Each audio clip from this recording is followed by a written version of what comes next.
সাধারণ মানুষকে কোনো সমস্যার জন্য সরাসরি রাজনৈতিক নেতাদের কাছে না গিয়ে সরকারি দপ্তরে যাওয়ার পরামর্শ দিলেন বিজেপির বিধায়ক তথা অভিনেত্রী রূপা গঙ্গোপাধ্যায়।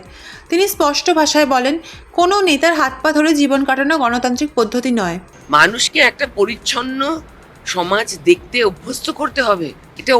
এটা মানুষের পশ্চিমবঙ্গে অভ্যেস করা দরকার। পশ্চিমবঙ্গে মানুষের জন্য একটা ভয়ানক ইম্পর্টেন্ট জিনিস দরকার, সেটা হচ্ছে সমস্ত ক্ষেত্রে খালি গিয়ে আগে ইলেক্টেড মেম্বারের কাছে যাও। আরে ভাই, দপ্তরগুলো আছে, দপ্তরে যাওয়ার অভ্যেস করতে হবে মানুষকে।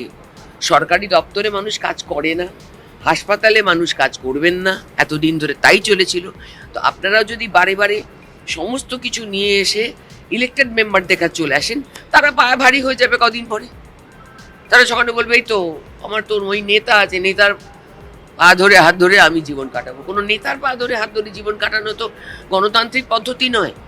সরকারগুলো, সরকারি দপ্তরগুলো ঠিক করে না চললে, আপনি একটা অন্যায় ঘটছে সেটা এফআইআর করুন, এফআইআর করার পরে যদি সেটা না শোনে থানা, তখনও যদি কোনো রাজনৈতিক দলের আশ্রয় সে একটা কোনো অ্যাকশন নেয়, তখন আমাকে জানাবেন, তখন আমার ইন্টারফেয়ার করার এখতিয়ার আছে। ফলো করুন পাবলিক মিডিয়া।